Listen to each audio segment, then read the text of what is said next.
Welcome to Fedoski Space, a channel that brings you reactions on things happening in Nigeria and outside Nigeria. Do well to subscribe.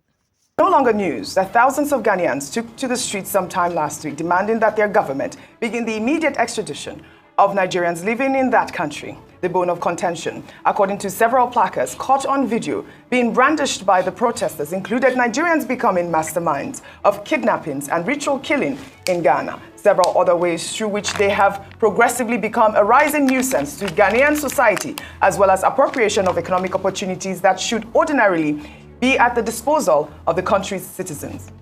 The intervention from the Nigerian government was almost immediate after President Bola Ahmed Tinubu dispatched a high-powered delegation to Accra led by Minister of State Ambassador Bianca Ojukwu to interface with the Ghanaian authorities and try to find a resolution. Last Friday, Ghanaian President John Mahama met with the Nigerian team and gave his commitment to protecting Nigerians going forward.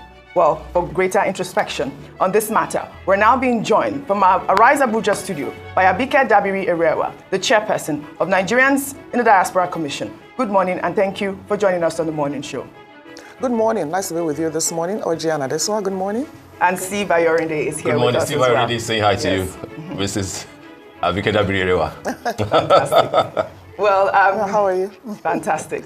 Thank you for joining us on the morning show. As you heard in my introduction, the incident that occurred sometime last week with Ghanaians asking for Nigerians to be expelled from Ghana. I mean, we know that the Minister of State for Foreign Affairs, Bianca Ojukwu, has met with the Ghanaian officials and, of course, the President as well, President of Ghana, John Mahama.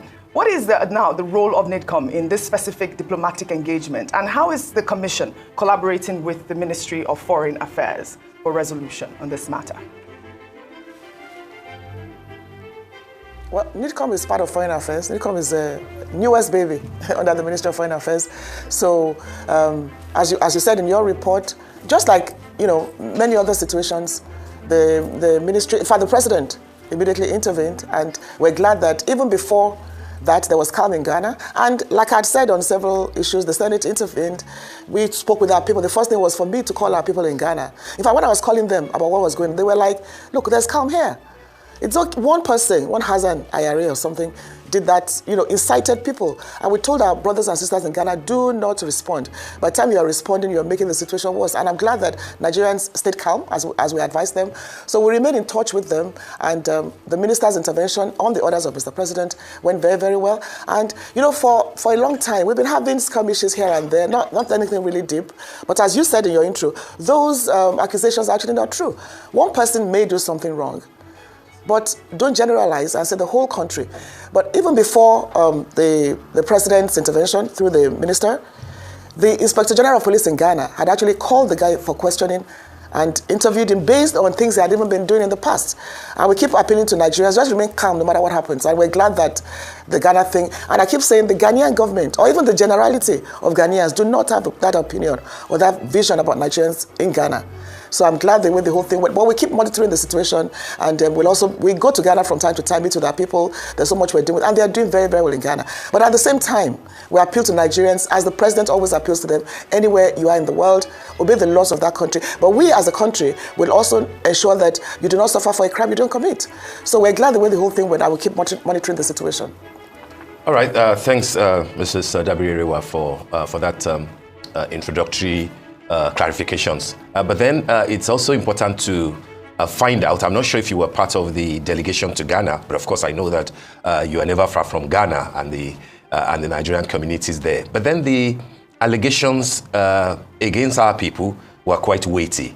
Armed robbery, violence, kidnapping, etc. I like the fact that you say that they're not true, and that Hassan Ayari, was called in by the Inspector General of Police in Ghana. But there was also another gentleman politician in Accra who also went on air, had an interview and made similar allegations, almost practically targeting a certain section of Nigeria, people from a certain section of Nigeria.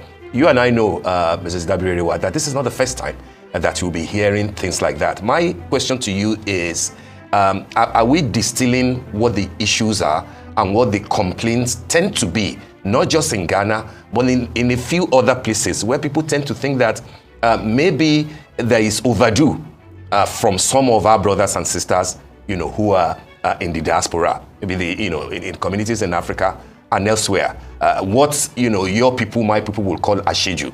If that is the fact, what are we doing to speak truthfully to ourselves, just to ensure that a few people do not continue to give us a bad name abroad?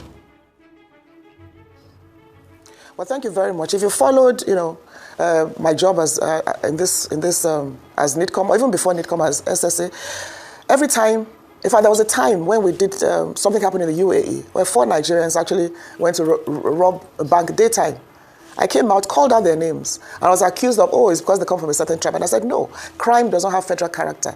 If you commit a crime, you are a Nigerian. It doesn't matter where you come from. However, you and I, we all have a role to play. And that's why we say it's about our attitude, our behavior. But however, look, a few Nigerians probably did one thing or the other. Punish them, penalize them, show them to the world. Let's know who they are. But it is not fair to just generalize and say Nigerians all over the world. Yes, look, in India, something happened in Nigeria, and we saw him. There's a video. There were issues with the resident status and all that, and the police went to raid them, and he came on the streets and said, I'm a Nigerian, I'm a vampire, I suck blood.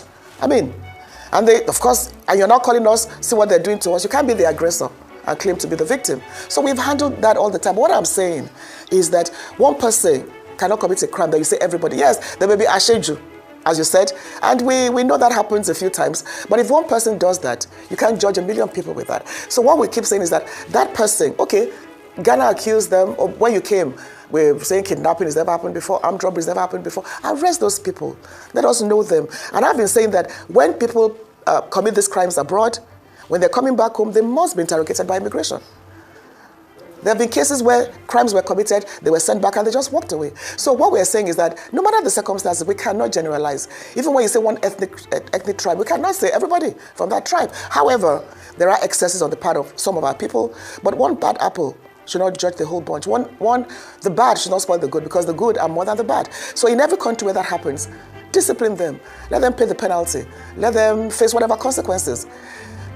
And I think that should be the message in terms of that situation and any other situation that affects a Nigerian who has committed a crime anywhere in the world.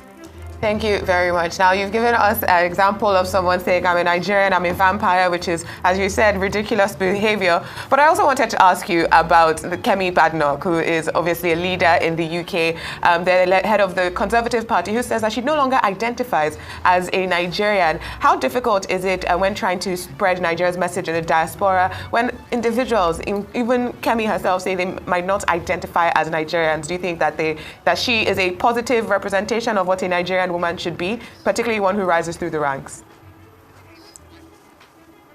I think you are giving her too much attention and too much credit. There are millions of Nigerians in the UK doing extremely well. So if she doesn't want to be a Nigerian, that is our problem. It's not an issue I even want to do. I've spoken about, I've called her out a few times and said, listen, if you're not proud of the Nigerianness, that is your problem. I don't think it's something, you should see what Nigerians in the UK themselves are saying. That listen, you don't, that's a personal choice. And it doesn't reflect anything.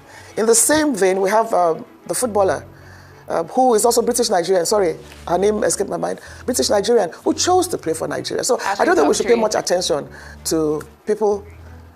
Pardon? Ashley Plumtree, the footballer. Yes.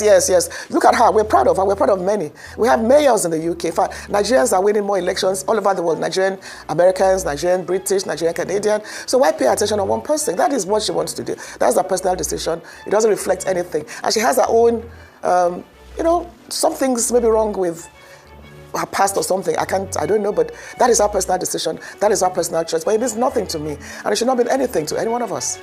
As we're discussing this on the media, Ghanaians are busy inciting themselves to protest against Nigerians being in their country. There was a time it was Ghana Must Go that we even had a big bag that was named Ghana Must Go. Now it is now Nigeria Must Go. And at the end of the day, I do not blame these Ghanaians. I do not blame them for anything, because at the end of the day, it is bad government that is pushing Nigerians even to countries that they shouldn't even step their feet into. it is bad government. If Ghanaians are saying that since Nigerians are too much in their country, kidnapping has risen so much, prostitution has risen, this one is not part of their culture. And I'm asking that in whose culture can you find prostitution? Can you find stealing? Can you find kidnapping? All these things are social vices. And if anyone is caught, whether the person is Nigeria or any other country, that person should be severely punished. There is always rule of law in every country. So when you find someone that is contravening the laws of the land, you punish that person. You can't just use one person's offense and say because a particular portion of this citizen is here in our country constitute nuisance, that means everybody should move out. You should remember that your country people are also in another country. If we now say, okay, all the Ghanaians in Nigeria go back to your country, all the Ghanaians in another country, it's not going to look good. We are in ECOWAS. ECOWAS, just a body that comprises all the countries in Africa, and every African person has the right to move into another African country and make a living from that country. But if that person comes and the person is contravening the laws of the land, all you need to do is punish that person and send that person back to his or her father's land. And also, if you are a Nigerian, like these people have discussed on our rights team, if you're a Nigerian and you are staying in Ghana, you need to lie low. You need to lie low. You need to lie low, because these people are looking for things to hold hands and scatter your businesses. Those of you that are there, I have a brother, my immediate younger brother is in Ghana. So all this, whenever I hear this news about Ghanaians saying that Nigerians should come back, it gives me panic attack, because I know that my brother is there doing legitimate business. And if this thing should be taken out of proportion and they are sent out there, it's going to affect me, because I have my brother that is there.